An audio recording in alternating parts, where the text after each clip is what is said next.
अगर 2023 में आपका भी 12वीं का एग्ज़ाम है तो इस वीडियो को आप ज़रूर देखिए, क्योंकि इस वीडियो में हम बिहार बोर्ड के 2012 परीक्षा में पूछे गए ऑब्जेक्टिव सवालों का सॉल्यूशन कर रहे हैं। ये हमारा पार्ट 9 वीडियो है। इसके पहले का वीडियो आप चैनल पर जाकर जरूर देखिए।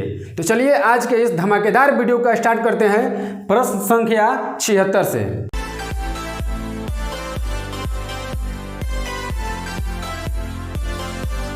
सवाल है मैट्रिक्स का। कह रहा है ए एक मैट्रिक्स है, ए बराबर ए आई जे एम गुणे एन, मतलब एम गुणे एन कोटि का एक मैट्रिक्स है। तो कह रहा है एक वर्ग आव्यूह है, एक कैसा है वर्ग आव्यूह। तो वर्ग आव्यूह के बारे में आपको बताए हैं पहले भी कि वर्ग आव्यूह तब होगा जब उसके पंक्तियों की संख्या m और स्तंभों की संख्या n आपस में क्या हो, बराबर हो। वर्ग आव्यूह तब होता है जब m बराबर n। तो यही बस छोटा सा क्वेश्चन है, लेकिन बहुत ही प्यारा और महत्वपूर्ण सवाल है। तो इस सवाल का राइट आंसर हो जाएगा ऑप्शन ए, m बराबर n, जहाँ m क्या है पंक्तियों की संख्या और n क्या है स्तंभों की संख्या। ठीक है, बहुत ही छोटा क्वेश्चन है। अब देखते हैं अगला क्वेश्चन 77। आप इस वीडियो को लास्ट तक जरूर देखिए, क्योंकि बहुत ही उपयोगी और महत्वपूर्ण सवाल आपको मिलने वाले हैं। कह रहा है कि ए और बी वर्ग आव्यूह हैं। ये भी मैट्रिक्स का क्वेश्चन है, ये भी मैट्रिक्स का है, ये डिटर्मिनेंट्स का है। ध्यान से देखिए, कह रहा है कि ए और बी वर्ग आव्यूह है। वर्ग आव्यूह अभी बता दिए कि उसके पंक्ति और स्तंभ की संख्या आपस में बराबर होगी, अर्थात m बराबर n। तो कह रहा है कि ए और बी का मल्टीप्लाई जो है ए बी, उसका डैश का मतलब होता है परिवर्त्य ट्रांसपोज क्या होगा। तो समझिए डैश के बारे में कि ए और बी का अगर डैश निकालना हो तो वो होता है बी डैश ए डैश। पीछे से शुरू करते हैं। अगर ए बी का डैश निकालना हो तो क्या लिखेंगे, बी डैश ए डैश। यही अगर 3 आव्यूह हो, ए बी सी हो और उसका डैश निकालना हो तो इसको भी पीछे से लिखते हैं सी बी ए, अर्थात सी डैश बी डैश ए डैश। ठीक है, तो आप इसको भी याद करिएगा, नोट्स पर उतार लीजिएगा। अभी भी आपको याद हो जाना चाहिए, अभी का अभी पीछे से लिखेंगे। अगर 4 हो तो फिर उसको भी पीछे से लिखेंगे। ये परीक्षा में पूछ लिया है, ये आपके परीक्षा में पूछने की भरपूर संभावना है। तो इस सवाल का आंसर देखिए, ए बी का डैश बराबर बी डैश ए डैश। लास्ट से शुरू होगा, पीछे से शुरू होगा। तो बी डैश ए डैश पहले ऑप्शन में है, ऑप्शन ए आपका सही है। अगला जो क्वेश्चन है 78, करें ए एक मैट्रिक्स दिया है तो सहखंडन ए ज्ञात करें। सहखंडन मतलब एडजॉइंट, उसका हम बताए थे पिछले लेक्चर में कि अगर मान के चलिए ए बी सी डी एक मैट्रिक्स दिया हो और इसका एडजॉइंट निकालना हो तो कैसे निकालते हैं, इन दोनों का स्थान चेंज करते हैं। क्या स्थान, तो डी नीचे है तो डी आ जाएगा इसके जगह पर और ए आ जाएगा इसके जगह पर। इन दोनों का साइन चेंज करते हैं, अगर प्लस में है तो माइनस में और माइनस में है तो प्लस में। तो ये दोनों प्लस में है, इसका स्थान चेंज नहीं होगा, केवल चिन्ह। प्लस में है तो माइनस बी, ये प्लस में है तो माइनस सी। जस्ट लाइक इस क्वेश्चन को देखिए, इन दोनों का स्थान चेंज होगा तो कॉस यहाँ पर भी है, यहाँ पर भी है, मतलब नो चेंज। तो देखिए यहाँ पर कॉस है, यहाँ पर साइन है, ये ऑप्शन गलत, ये तो होगा नहीं। लास्ट में यही आपका मिला, ये दोनों का स्थान चेंज होगा तो यहीं का वहीं हो जाएगा। और हम बोले इन दोनों का साइन चेंज होगा, माइनस वाला प्लस में हो जाएगा और प्लस वाला माइनस में। तो इस सवाल का राइट आंसर सी। बहुत ही प्यारा सवाल है, लेकिन ध्यान देने योग्य सवाल है। अगर आप 12th एग्जाम में हैं तो आप इस वीडियो को अच्छी तरह से देखिए, एक बार समझ में तो दोबारा देखिए, दोबारा समझ में तो हमारे टेलीग्राम ग्रुप में जुड़िए, सवाल पूछिए या हमारे व्हाट्सएप से पूछिए, लेकिन पूछिए और पढ़िए। इस सवाल को आप समझ गए होंगे। अब देखते हैं अगला सवाल 79। ये एक डिटर्मिनेंट्स का क्वेश्चन है। कह रहे ये सरणिक और ये सरणिक आपस में बराबर है तो x का मान ज्ञात करें। तो चलिए x का मान ज्ञात करते हैं, उसके पहले आप बनाइए। और साथ ही साथ जब हम बना रहे हैं तो आप भी कॉपी पेन पर बना सकते हैं। और लास्ट में बताइए वीडियो के कमेंट करके कि आप कितना सवाल सही किए, ये कमेंट करके ज़रूर बताइए। इसको हल करते हैं। दिया है 1 माइनस एक्स 2 18 6 बराबर 6 2 18 6। ठीक है, ये दोनों को हल करके हमको x का मान निकालना है।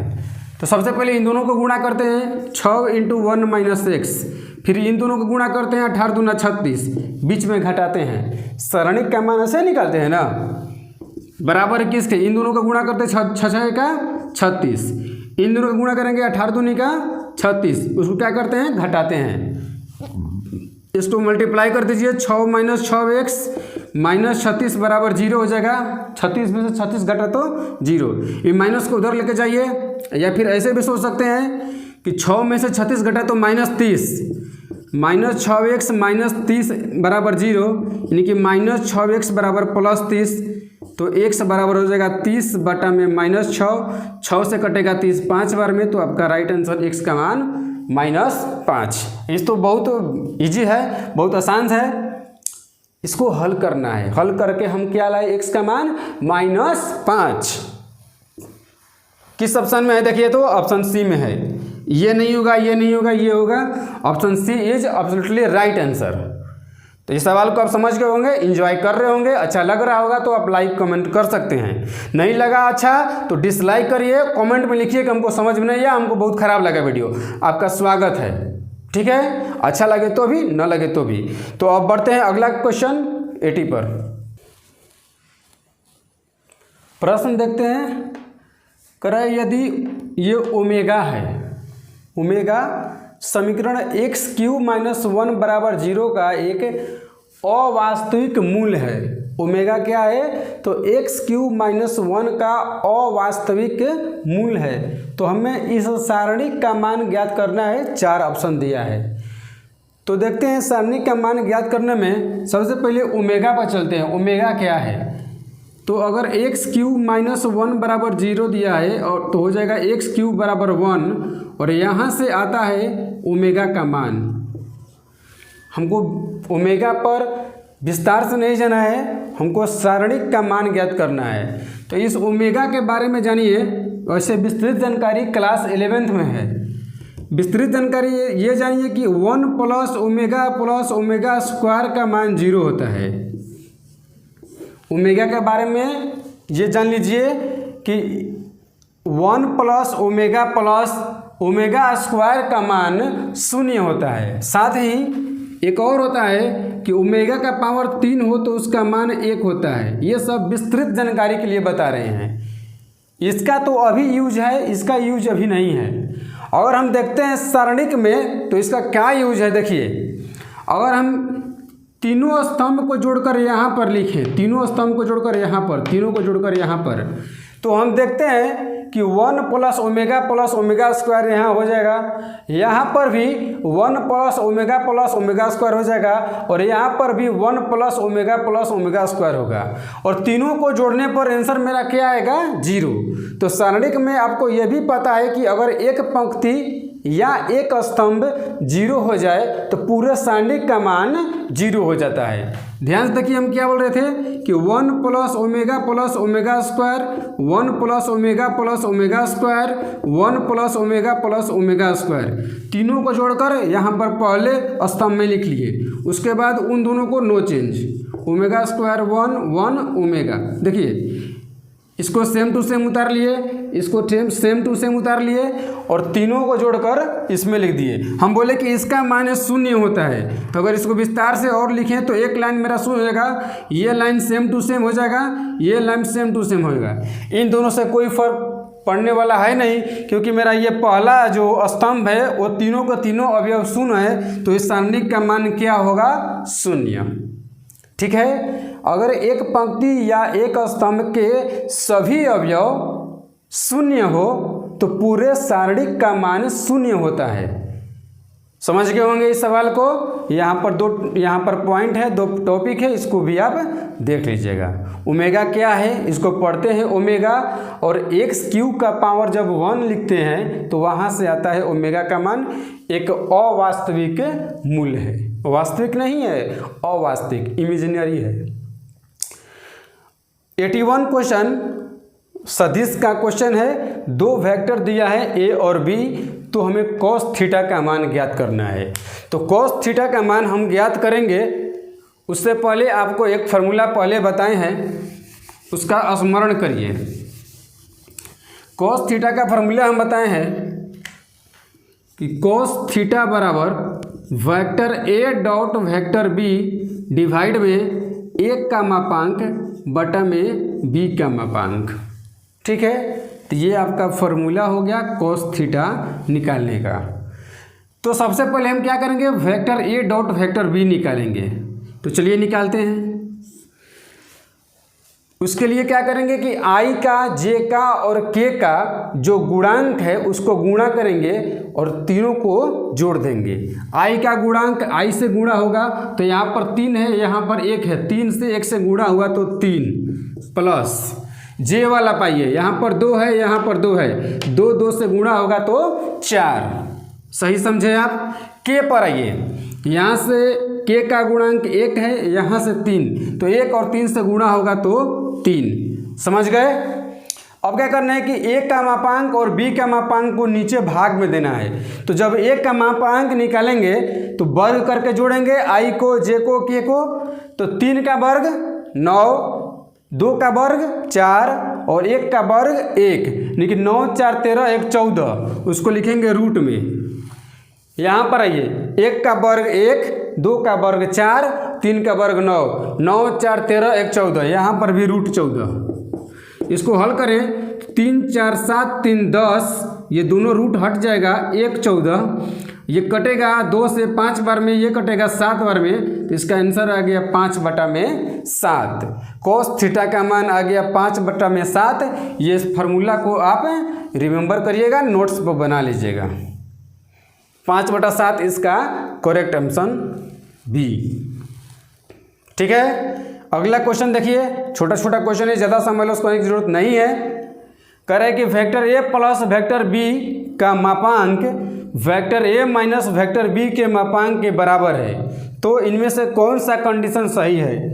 क्या ए और बी समांतर है, कि ए और बी लंब है, कि ए और बी का मापांक आपस में बराबर है, कि इनमें से कोई नहीं। ठीक है, तो सबसे पहले देखते हैं कि प्लस और माइनस आपस में बराबर है। तो लिखते हैं vector A plus vector B बराबर दिया है vector A minus vector B का। हमको ए और बी में संबंध ज्ञात करना है। तो संबंध ज्ञात करने के लिए हम क्या करते हैं, दोनों तरफ वर्ग निकालते हैं। यहाँ पर भी वर्ग निकाल दिए, यहाँ पर भी वर्ग निकाल दिए। अब ए प्लस बी के होल स्क्वायर पर आप पता है कि इधर हो जाएगा A square plus B square plus है तो प्लस 2ab। इधर करते हैं तो हो जाएगा A square plus B square minus 2ab। ऐसे ये वेक्टर में होता है, तो चलिए हम वेक्टर में लिख लेते हैं, कोई दिक्कत नहीं है। यहाँ पे वेक्टर बी का स्क्वायर, ए प्लस बी का होल स्क्वायर बराबर वेक्टर ए का स्क्वायर वेक्टर बी का square plus 2 vector A vector B बराबर, यहाँ पर वर्ग कर दिए तो ए का स्क्वायर बी का स्क्वायर माइनस 2ab। अब देखते हैं कि ये ए स्क्वायर से कट जाएगा, ये बी स्क्वायर से कट जाएगा। ठीक है, अब हमको ए और बी में संबंध ज्ञात करना है। तो ये माइनस में है, इधर आएगा तो किस में हो जाएगा, प्लस में। तो -2 इधर है तो इधर आएगा तो +2। आप पहले यहीं से +2 है, तो +2 मतलब 4। Vector A dot vector B बराबर 0। 4 से चाहे तो आप भाग दीजिए, तो हो जाएगा vector A dot vector B बराबर 0। यहाँ पर जब वर्ग निकालते हैं तो डॉट प्रोडक्ट की बात करते हैं। तो आप ये जान लीजिए कि जब vector A dot vector B बराबर 0 हो तो वहाँ पर दोनों आपस में लंब होता है। ये कंडीशन को ध्यान रखिएगा कि जब vector A dot vector B बराबर 0 हो तो दोनों आपस में क्या होते हैं, लंब होते हैं। यही हमको बताना था, क्योंकि जब 0 है मतलब थीटा का मान 90 डिग्री है। ठीक है, क्योंकि cos 90 का मान क्या होता है, 0। तो इस कंडीशन को आप अच्छी तरह से याद रखिएगा कि अगर डॉट में 0 आए तो दोनों आपस में लंब होता है। लंब मतलब 90 डिग्री, ए और बी आपस में लंब होता है। यहाँ पर लिख दिए हैं। अब देखते हैं अगला क्वेश्चन 83, 84। ये दोनों का दोनों क्वेश्चन प्रायिकता का क्वेश्चन है, प्रोबेबिलिटी का क्वेश्चन है। इसमें कह रहा है कि ए की प्रायिकता 3/8 है, बी की प्रायिकता 1/3 है, ए इंटरसेक्शन बी की प्रायिकता 1/4 है। तो हमें P A dash intersection B dash ज्ञात करनी है। तो सबसे पहले आते हैं जो ज्ञात करना है। तो हमको ज्ञात करना है P A dash intersection B dash. तो इसको ज्ञात करने के लिए एक फार्मूला समझिए। इसका फार्मूला होता है 1 - पी ए यूनियन बी। जो हमको ज्ञात करना है इसका फार्मूला होता है 1 - पी ए यूनियन बी। तो इस सवाल में हम देख रहे हैं कि ए यूनियन बी नहीं दिया है। तो सबसे पहले इसको हम ज्ञात कर लेते हैं। पी ए यूनियन बी बराबर होता है P A plus P B minus B A intersection B. ठीक है, हमको ये निकालना है तो इसका फार्मूला ये होता है। ये नहीं दिया है तो इसको ज्ञात कर लेते हैं। इसका फार्मूला ये होता है। सबसे पहले इसको निकालते हैं। तो दिया है पी ए का मान 3/8 तो रख लिए, माइनस पी बी का मान दिया है 1/3 तो 1/3 रख लिए, minus P A intersection B का मान दिया है 1/4 तो इसको भी रख लेते हैं। अब तो बाटा पे जोड़ घटाव करना है, करिएगा। 8 से 3 से गुणा 24 एलसीएम हो जाएगा। 8 से कटा 3 बार में तितरी का 9, 3 से कटा 8 बार में तो 8, 4 से कटा 6 बार में तो 6। यहाँ पर मिस्टेक हो रहा है, यहाँ पर प्लस है तो प्लस लिख देते हैं। ठीक है, यहाँ पर प्लस था तो प्लस लिख दिए। 9 8 17 और 17 में से 6 घटा तो 11 बटा में 24। कोई दिक्कत नहीं है। 9 8 17, 17 में से 6 घटा तो 11 बटा में 24। हमको इसका मान पता चल गया कि पी ए यूनियन बी बराबर 11 बटा में 24। अब हम डायरेक्ट यहाँ पर रख देंगे तो हमारा आंसर आ जाएगा। तो हो जाएगा 1 - A union B. A union B का मान है 11 बटा 24। इसको हल करते हैं, 24 एलसीएम हो जाएगा। यहाँ पर 24 - 11 हो जाएगा और जब हल करेंगे तो हो जाएगा 13 बटा में 24। कैसा रहा ये आंसर? आप कमेंट करके ज़रूर बताइए कि ये वीडियो आपको कैसा लगा, समझ में आया कि नहीं, ज़रूर बताइए, कमेंट करिए ज़रूर। 13 बटा 24 इस सवाल का राइट आंसर हो गया, जो कि ऑप्शन नंबर सी में दिया है। 84 देखिए क्वेश्चन, ये भी प्रायिकता का क्वेश्चन है, बेहद ही झकास। क्या दिया है और क्या निकालना है हमको इसका ध्यान रखना होगा। इसमें भी थोड़ा सा हमको एक फार्मूला का यूज करना है। देखते हैं क्या क्या फार्मूला लगेगा। ए की प्रायिकता दिया है, बी की प्रायिकता दिया है, ए इंटरसेक्शन बी दिया है, 3 चीज़ दिया है। तो हमें ए डैश बटा में बी डैश ज्ञात करना है। तो सबसे पहले जो ज्ञात करना है उस पर देखें। हमको ज्ञात करना है पी ए डैश बटा में पी बी डैश। तो इसका फार्मूला होता है P A dash intersection B dash बटे में पी बी डैश। ठीक है, तो हमको सबसे पहले ये निकालना है और ये फार्मूला लगेगा। तो देखिए पी बी डैश तो निकाल सकते हैं, पी बी दिया है तो पी बी डैश निकल जाएगा एक में से घटाकर, लेकिन हमको इस पर ध्यान देना होगा कि P A dash intersection B dash बराबर क्या होगा। तो इसका फार्मूला होता है 1 - पी ए यूनियन बी। अभी जस्ट पीछे वाला फार्मूला में बताए कि इंटरसेक्शन दिया हो तो होता है 1 - पी ए यूनियन बी। तो ये फार्मूला होता है, इसको हमें निकालना होगा। तो फिर वही बात, ए यूनियन बी देखते हैं इसमें दिया है कि नहीं दिया है। तो इस सवाल में कहीं भी ए यूनियन बी नहीं दिख रहा है, तो हमको पी ए यूनियन बी ज्ञात करना होगा। ठीक है, सबसे पहले इसको ज्ञात करना होगा, फिर इसको ज्ञात करेंगे, फिर यहाँ पर रखेंगे, तब ना हमारा आंसर आएगा। जल्दी से करते हैं। ए यूनियन बी बराबर क्या हो जाएगा कि P A plus P B minus P A intersection B. तो पी ए का मान दिया है 3 बटा में 8 प्लस पी बी का मान दिया है 1 बटा में 2, माइनस कर लेंगे इंटरसेक्शन को। इसको एलसीएम निकालते हैं तो हो जाएगा 8, यहाँ पर 3, यहाँ पर 4, यहाँ पर 2, 3 4 7, 7 में से 2 घटा तो 5 बटा में 8। यानी कि ए यूनियन बी का मान आ गया 5/8। तो यहाँ इसको रख देंगे 1 - 5/8 मतलब 3/8। 3/8 आ गया मेरा इसका मान, यहाँ पर रख देंगे तो 3/8 इसका मान आ गया। हमको पी बी डैश निकालना हो तो पी बी डैश निकालने के लिए 1 - पी बी करेंगे, ठीक है। डैश निकालने के लिए 1 में से घटाएंगे तो 1 - पी बी का मान दिया 1/2, घटाएंगे तो हो जाएगा 1/2। यहाँ पर रख देंगे पी बी की जगह पर, पी बी डैश का मान आया 1/2 तो 1/2 रख दिए।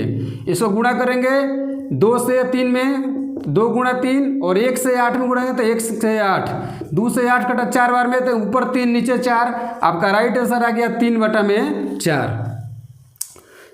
ठीक है, ये हमको निकालना था, उसका फॉर्मूला ये था। इसको निकालने का फॉर्मूला ये है, लेकिन ये भी नहीं दिया है तो इसको निकालने का फॉर्मूला ये है। ऐसे ऐसे आपको समझना है। तो ये क्वेश्चन आप समझ गए होंगे 84। अब आते हैं अगला क्वेश्चन 85 85 पर। प्रश्न देखते हैं 85 और 86। दोनों क्वेश्चन प्रायिकता का है, प्रोबेबिलिटी का है। करें ए और बी दो घटनाएं हैं कि पी ए जो है वो 0 के बराबर नहीं है, मतलब एक ही घटना की होने की प्रायिकता पी ए 0 बराबर नहीं है। और कह रहे हैं कि पी बी बटा ए बराबर 1 है, तो ये चारों में से कौन सा ऑप्शन सही है। तो हम देखते हैं कि पी बी बटा ए बराबर 1 है। इसको थोड़ा हम फार्मूला से ब्रेक करें तो इसका फार्मूला क्या हो जाएगा, पी ए इंटरसेक्शन बी बटा में पी बी बराबर 1। ठीक है, इसको मल्टीप्लाई करते हैं तो हो जाएगा पी ए इंटरसेक्शन बी बराबर पी बी। इतना समझ गए आप। इसका फार्मूला ये होता है, 1 दिया है तो 1 लिख लिए, इसको मल्टीप्लाई करा दिए, गुणा कर दिए तो पी ए इंटरसेक्शन बी बराबर हो गया पी बी। अब ध्यान देने जो बात ये है कि यहाँ पर हमको आंसर में दिया है सबसेट इंटरसेक्शन 5, मतलब ए और बी में जब हम इंटरसेक्शन कर रहे हैं तो उनमें उभयनिष्ठ है जो बी है।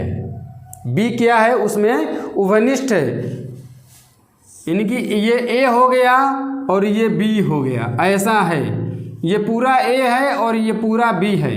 ए और बी दोनों में जो शामिल है वो बी शामिल है।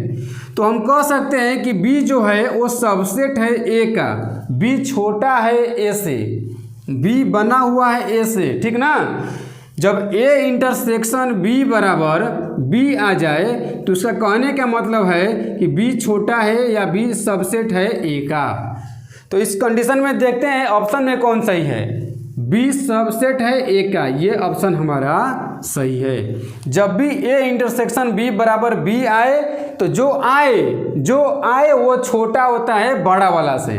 ठीक है, तो इस सवाल में आप समझ गए होंगे कि ए इंटरसेक्शन बी बराबर अगर बी हो तो बी क्या होता है, छोटा होता है, बी सबसेट होता है ए का। समझ गए। अगला जो क्वेश्चन है 86, इस पर देखते हैं। ए और बी दो घटना इस प्रकार हैं कि P A plus P B minus P A और बी। यहाँ लैंग्वेज है और, तो और का मतलब कुछ नहीं, यही होता है इंटरसेक्शन। ठीक है, तो इसको देखते हैं, थोड़ा सा साफ कर लेते हैं। चलिए यहाँ पर लिखते हैं, क्या बोल रहा है कि P A plus P B minus P A, हम बोले और का मतलब intersection, minus P A intersection B बराबर क्या दिया है, पी ए दिया है, बराबर पी ए दिया है। तो हम कह सकते हैं कि बराबर का पी ए इधर है, इधर का पी ए है, तो दोनों पी ए कट गया। ठीक है, ये माइनस में उधर गया तो प्लस में, तो हो जाएगा पी बी बराबर पी ए इंटरसेक्शन बी। अभी यही वाला कंडीशन आ गया कि नहीं। दोनों क्वेश्चन एक ही है, दोनों एक ही क्वेश्चन है, बस पूछने का तरीका अलग है, दोनों का ऑप्शन भी एक है। ध्यान से देखिए, ये सवाल में दिया था ए एक कट गया तो ये दोनों आपस में क्या हो गया, बराबर। तो अभी हम बताएं कि ए इंटरसेक्शन बी बराबर पी बी, तो इसके बाद क्या, अगर हम इसको डिवाइड में करें इधर तो क्या हो जाएगा, पी ए इंटरसेक्शन बी बटा में पी बी नहीं हो जाएगा। बराबर एक, ये पूरा का पूरा इधर आ गया तो इधर एक मिला, ये डिवाइड में चल गया। ये जो है अब ये बताए कि इसका फॉर्मूला है, सीधे यहाँ से हम ऊपर जा रहे हैं, यहाँ से आने के बाद किधर जा रहे हैं, ऊपर की तरफ। इतना पर आ गए। ये जो फॉर्मूला होता है किसका होता है, नीचे में बी है तो ए बटा बी का फॉर्मूला हो जाएगा। तो पी ए बटा बी बराबर क्या दिया है, 1। पिछला सवाल में ये दिया था तो हमको ये मिला, इस सवाल में हमको ये दिया है तो इसके आधार पर हमको फार्मूला ही पूछ लिया कि किसका फार्मूला है। तो ये जो फार्मूला है वो ए बटा बी का फार्मूला है और किसके बराबर है, 1 के बराबर। तो इस सवाल में हमको देखें यहीं पर दिया था ए बटा बी बराबर 1 कि ए बटा बी बराबर 0, बी बटा ए बराबर 1 कि बी बटा ए बराबर 0। तो राइट आंसर ए बटा बी बराबर 1 है ना, ए बटा बी बराबर 1। तो यहाँ तक 86 क्वेश्चन तक हम आज सोल्यूशन कर लिए।